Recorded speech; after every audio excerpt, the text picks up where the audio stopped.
요즘 정가에서 많이 회자되고 있는 이야기 가운데 하나가 별의 순간이라 하는 그런 이야기들을 많이 하고 있습니다. 인생에 살아가면서 누구나 한 번쯤은 다 별의 순간들이 온다 이렇게 얘기하고 있는데 우리는 그 별의 순간을 언제 맞이했으며 또 아직도 혹여나 막연한 기대 속에서 여전히 무작정 그 별의 순간을 기다리고는 있지는 않는가 하는 생각을 우리는 왕왕 해보게 됩니다. 오늘은 죄송하지만 제 얘기를 조금만 하려고 그래요. 제 얘기하는 걸 별로 다들 좋아하지 않고 또 제 얘기를 또 많이 들은 사람도 있겠지만 제가 초등학교 3학년 때 여름방학이 끝나고 그리고 개학을 하고 그 다음날 우리 담임선생님이 학생들에게 꿈에 대해서 희망에 대해서 앞으로 뭘 할 거냐라고 하는 것들을 얘기를 하라고 얘기했습니다. 물론 그때는 국민학교라고 얘기도 하고 초등학교 때는 한 반에 한 60명 정도 들어서 공부할 때 아닙니까? 나와서 아이들이 다 초등학교 3학년이 무슨 큰 꿈이 있겠어요. 그냥 대체적으로 나는 대통령이 되겠습니다. 막연하게 대통령이 되겠습니다. 과학자가 되겠습니다. 정치인이 되겠습니다. 뭐 그런 꿈들에 대한 이야기를 하고 저 역시 나가서도 변함없는 마음 속에서 저는 나중에 커서 선생님이 될 겁니다. 이런 꿈 얘기를 했습니다. 근데 한 친구가 나와서 꿈에 대한 얘기를 하는데 자기는 의사가 되겠다는 거예요. 나는 의사가 되겠습니다. 그러면서 다른 친구들하고 달리 다른 친구들은 그냥 대통령이 되겠습니다. 장군이 되겠습니다. 뭐 다 이렇게 얘기하고 들어갔지만 이 친구는 의사가 되겠습니다 라고 얘기를 하면서도 왜 의사가 돼야 되는지, 정말 어려운 사람들을 위해서 환자들을 위해서 수술받지 못하는, 돈이 없어서 수술받지 못하는 그런 환자들을 위해서 자기는 의사가 되겠습니다 라고 하는 그런 감동적인 이야기를 하고 자리에 들어갔던 그 친구가 며칠 지나서 그 친구 주변에 아이들이 많이 모여 있었습니다. 궁금해서 저도 가봤더니 그 친구가 개떡이라고 하는 떡을 신문지에 싸가지고 와가지고 조금씩 나누어 주는 그러한 풍경을 바라보다가 그 친구의 손에 드는 마지막 개떡과 내 눈이 마주쳤고 그리고 그 친구는 자기가 먹을까 나를 줄까 망설이다가 그 떡을 나한테 넘겨줬고 염치 없이 나는 그 떡을 받아 먹게 되었습니다.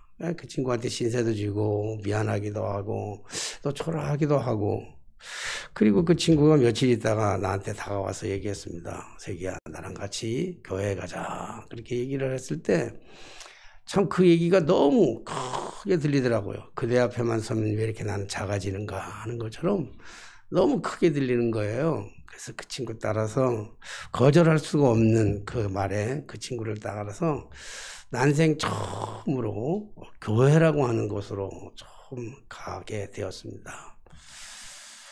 아마 그 교회에 가가지고 제일 먼저 들었던 이야기가 내가 제일 먼저 교회를 다니고 성경 말씀을 가장 먼저 알고 성경 말씀을 가장 먼저 암송한 것이 뭐냐면 이 말씀이죠.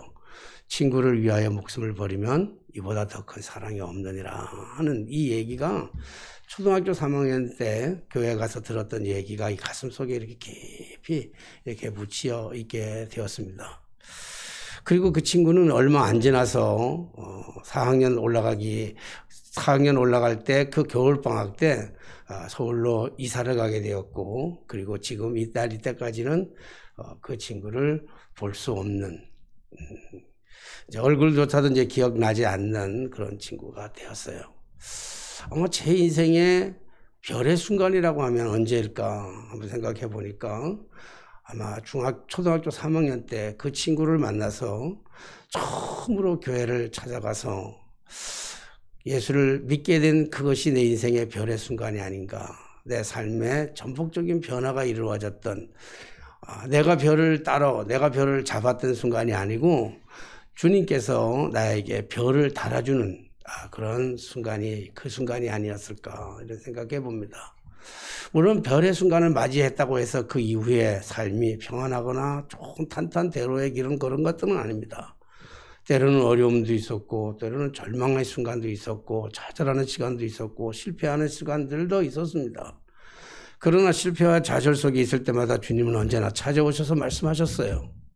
너는 내 것이라. 내가 너를 지명하여 불렀나니 너는 내 것이라. 내가 너를 잘 안다. 내가 불 가운데 지날지라도 불 가운데 지난다 할지라도 불꽃이 너를 사르지 못할 것이요 물 가운데 지난다 할지라도 강물이 너를 침몰치 못할 것이라고 하셨던 하나님의 그 위로의 말씀으로 항상 언제든지 제 곁에서 말씀해 주셨고 위로해 주셨고 주님이 원하시는 방법대로 저의 삶을 인도해 가셨던 것을 볼 수가 있습니다.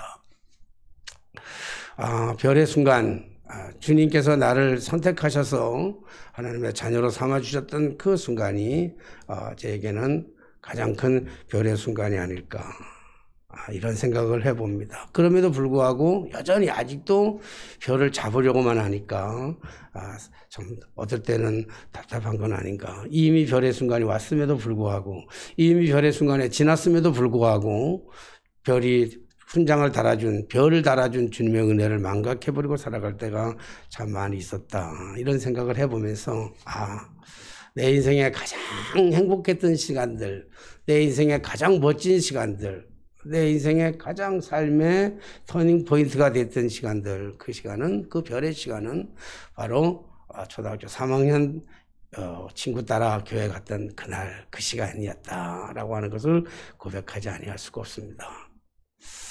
지금부터 약 한 2000년 전 겨울 나라라고 하는 그 나라의 산속 깊은 곳에 눈사람은 닮았지만 눈사람도 아니고 눈사람도 아니고 그런 눈아이가 태어났어요. 눈아이가 태어났는데 눈사람은 닮았지만 눈사람도 아니고 사람을 닮았지만 진짜 사람도 아닌 눈아이가 이 세상에 태어났습니다. 눈아이가 사람이 되기 위해서는 3년이라고 하는 시간을 기다려야만 했습니다. 그래서 아무도 없는, 아버지가 누구인지 엄마가 누구인지도 잘 모르는 이 눈아이, 깊은 산속에 살아가면서 들짐승들의 친구가 되어주시고 살았고, 그리고 들풀까지도 사랑하게 되었습니다. 그래서 그 눈아이는 그 들짐승들에게 자기가 가지고 있는 많은 이야기를 들려줄 때마다 그 들짐승들은 눈아이의 얘기를 들으면서 참 행복하게 그렇게 지낼 수가 있었습니다.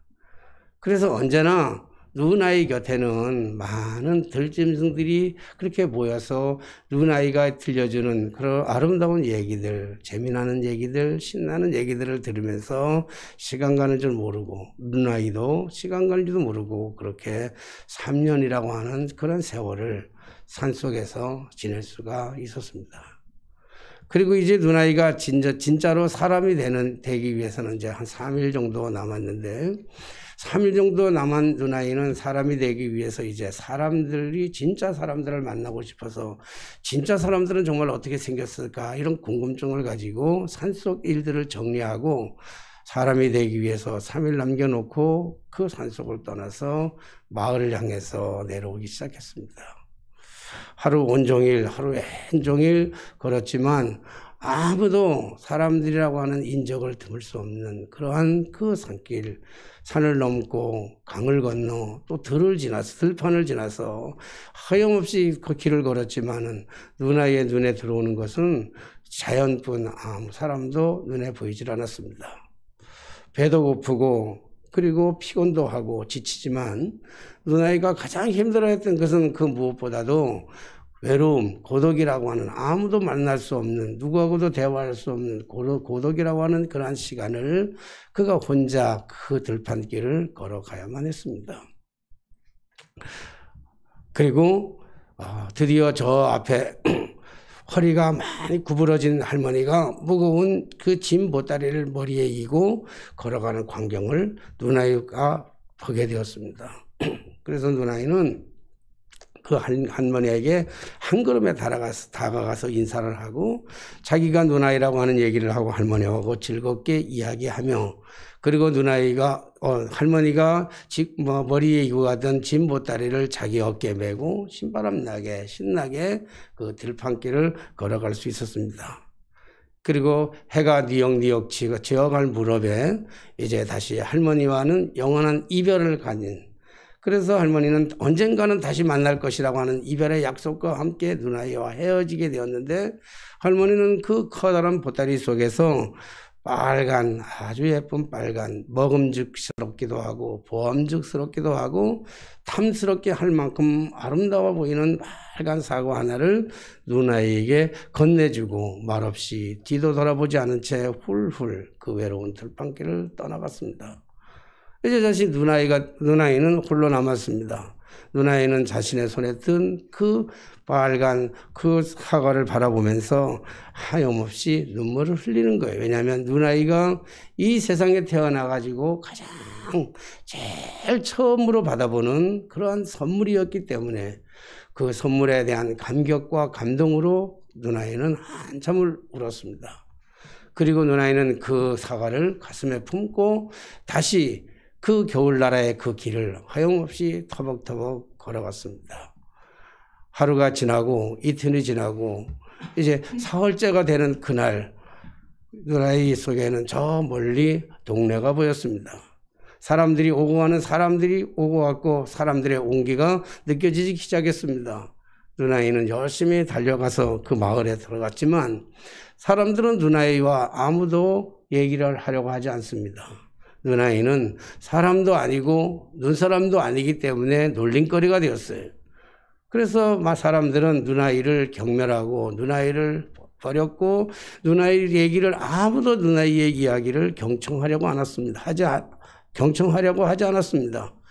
심지어 짓궂은 동네 아이들은 돌멩이를 던지면서 누나이를 사람이 아니라는 이유로 누나이에게 돌멩이를 던졌습니다.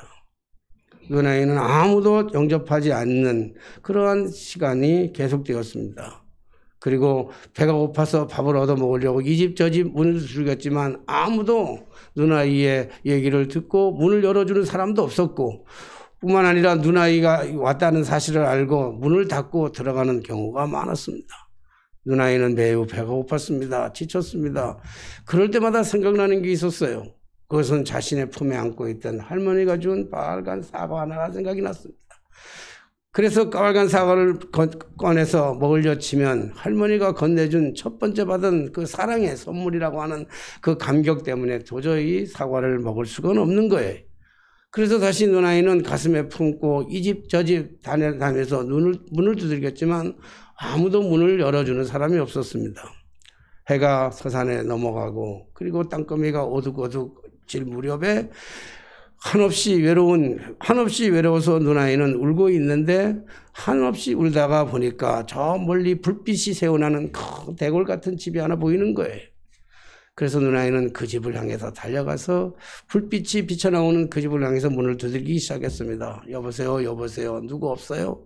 거기 누구 없어요? 문을 두들겼습니다. 한참을 문을 두들겼을 때 그 안에서 아주머니 한 분이 나오면서 누나이를 친절하게 맞이해 주었습니다. 넌 누구니? 라고 물었을 때 누나이는 저는 누나입니다. 그렇게 얘기했습니다. 내일 아침이면 이제 누나이는 완벽한 사람이 되는 그러한 시간이었습니다. 그럴 때 아주머니는 누나이를 데리고 자기 아들의 방으로 데리고 들어갔습니다. 자기 아들의 이름은 검은머리였는데, 검은머리는 얼마 전부터 불치병에 걸려서 이제 곧 언제 죽을 줄 모르는 하루 이틀 연명하며 그렇게 삶을 살아가는 인생이었습니다.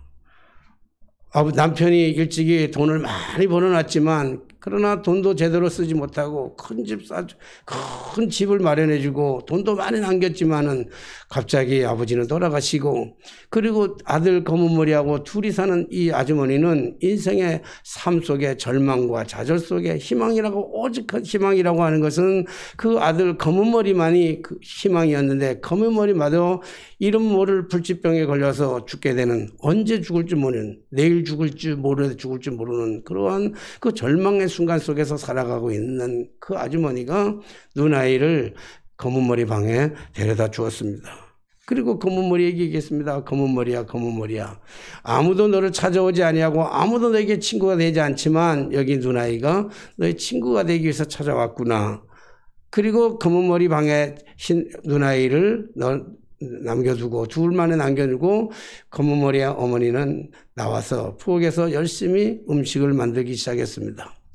첫째는 누나이의 허기진 배를 채워주기 위해서 누나이를 위한 음식 만드는 음식이었지만은 어쩌면 검은머리가 먹는 마지막 만찬, 이것을 먹고 이제 더 이상 같이 살 수 없는 마지막 만찬이라는 생각을 가지고 그는 마지막 음식을 부엌에서 열심히 만들기를 시작했습니다.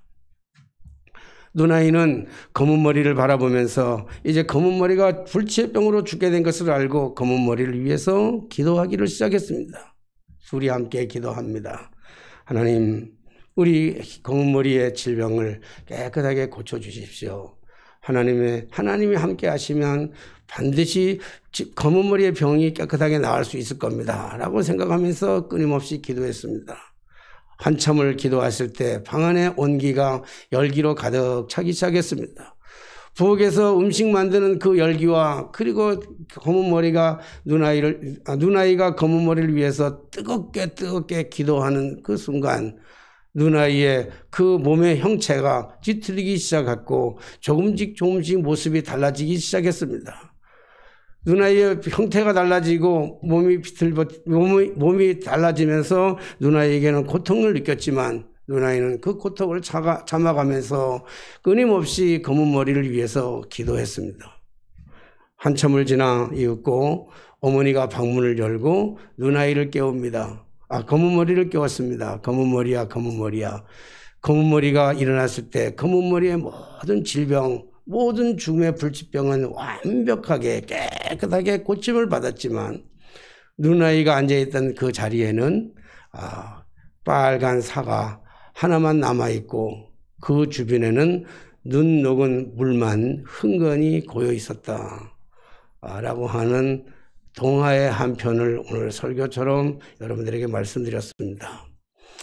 제가 처음 교회에 나와서 내 인생의 별의 순간이라고 하는 처음 순간에 우리 주님 만났을 때 주님께서 주신 그 메시지, 친구를 위하여 목숨을 버리면 이보다 더 큰 사랑이 없다.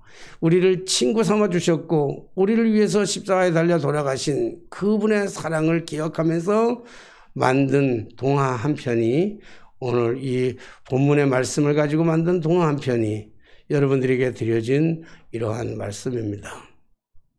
우리의 연약함, 우리의 부족함, 우리의 나약함, 이 모든 것들을 다 품에 안아주시고 나를 살리시기 위해서 십자가에 달려 돌아가신 예수 그리스도의 그 사랑, 그리고 예수 그리스도는 우리를 종이라 부르지 아니하시고 친구라 불러주시다고 하는 그 사랑 말입니다.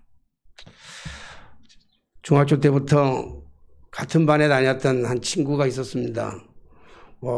같은 반에 있다고 해서 다 친구만 되는 게 아니고 같은 학교 같은 반에 다닌다고 친구는 아니잖아요. 근데 중학교 때부터 다니던 친구가 있었습니다. 고등학교도 같이 다녔고 그리고 교회도 늘 같이 다녔습니다.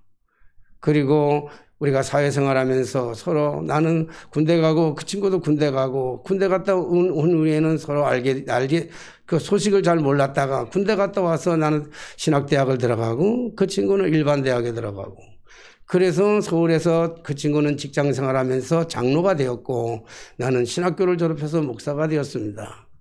한 45년 정도 그렇게 오랜 친구였습니다. 때로는 일주일에 한 번씩 만나고 안 그러면 한 달에 한 번은 꼭 만나는, 한 달에 한 번은 필연적으로 만날 수밖에 없는 그 친구가 있었습니다. 그런데 언제부턴가는 그 친구를 만나면 왠지 모르게 그 친구 앞에서 나의 모습은 끊임없이 초라해 보이기 시작했고 뭔가 그 친구를 만나고 집에 들어오면 왠지 모르게 다 내 겟이 다 털리는 것 같은 그러한 기분을 가지면서 참으로 속상했습니다. 그러기를 1년, 2년, 3년, 4년 지나다가 얼마 전에 그 친구와 그 친구를 버리기로 작정을 했습니다. 이제는 그 친구는 나에게는 친구가 아닙니다. 더 이상 친구로 만나고 싶지도 않고 친구하고 싶지도 않고 이제는 다시금 친구라고 불러주고 싶지도 않은 그러한 마음이었습니다. 물론 50년 가까이 지냈던, 친하게 지냈던, 정말 어릴 때부터 함께 지냈던 그 친구를 버린다고 하는 그 마음이 참 힘들고 어렵고 그리고 괴로운 것은 사실입니다. 그러다 어느 날 문득 이런 생각이 들었습니다. 만약에 내가 그 친구를 그렇게 열심히 좋아하고 어쩌면 짝사랑이었던 것 같아. 그 친구가 나를 사랑했던 것보다 내가 그 친구를 우정이 내가 그 친구를 사랑한 것이 그 친구가 나를 사랑한 것보다 내가 훨씬 더 컸던 건 아닌가 이런 생각. 늘 그 친구는 나를 이용하는 것만 같은 그러한 불편한 생각들이 늘 들어서 저는 그 친구와 이제 버리기로 작정을 하고 친구 안 하기로 했습니다. 그러다가 어느 날 문득 이런 생각이 드는 거예요. 예수님과 나와의 그런 그 친구의 우정의 관계는 초등학교 3학년 때부터인데 그렇잖아요? 물론 우리 주님 친구를 위해서 목숨을 버리면 이보다 더 큰 사랑이 없다고 말씀하셨던 그 주님은 초등학교 3학년 때 제게 다가오셔서 나의 별의 순간이 되어주셨고 그리고 친구 삼아주셨는데 지난 그 50년 넘는 그런 기나긴 세월 동안에 주님과 친구로 사귀었으면서 어쩌면 나는 정말 주님을 친구, 진짜 친구 이상의 친구처럼 주님을 사랑하는 것이 아니라 주님의 손에 든 것, 친구의 손에 든 것, 친구가 가지고 있는 것, 친구에 가지고 있는 재능, 그 주님에 가지고 있는 주님이 베풀어 주신 재능만 사랑했지 진정 주님을 사랑하지는 않았지 않았는가 하는 생각을 하면서 깜짝 놀라면서 어쩌면 주님이 나를 버리는 것은 아닐까 이런 생각을 문득 해보았습니다. 내가 친구를 버리듯이 주님이 나를 버리면 어떡하지? 이런 생각을 가지면서 다시 한번 주님을 돌아볼 수 있는, 주님을 깊이 묵상할 수 있는, 그리고 오늘 본문의 말씀처럼 친구를 위하여 목숨을 버리는 것이 이보다 더 큰 사랑이 없다라고 말씀하셨던 그 주님, 우리를 친구 삼아주시고 종으로 삼지 아니하시고 친구 삼아주시고 영원히 우리와 함께 하시며 우리에게 우리를 대신해서 죽으신 그 사랑, 그 은혜, 그것을 생각하면서 오늘 우리가 주님 안에 거하기만 한다면 그리고 우리가 주님 안에 거하면서 나를 위해 십자가 달려 돌아가신 그 주님을 우리가 기억하면서 주님의 뜻대로 살아간다고 한다면 주님께서는 우리에게 더 없는 은혜, 더 없는 축복, 더 없는 그 건강, 더 없는 행복을 우리에게 반드시 채워주시리라고 믿습니다. 아무쪼록 오늘 우리가 받은 이 사랑, 나를 위해서 십자가에 돌아가신 그 주님의 그 크신 사랑을 가슴에 품고 우리가 그리스도인답게 멋진 인생으로, 훌륭한 인생으로 그런 삶을 살아가는 저 여러분들의 삶이 되게 되시기를 주님의 이름으로 축원합니다. 기도하겠습니다.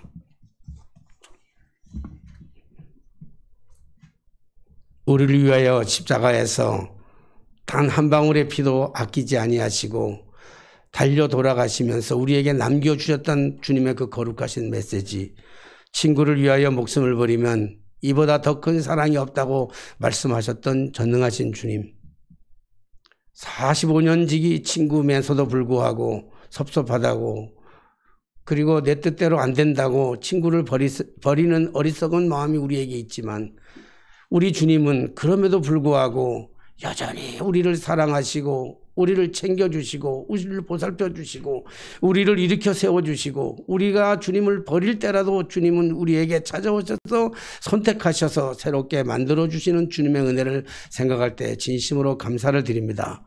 어찌 감히 우리가 주님을 친구라고 부를 수 있겠습니까?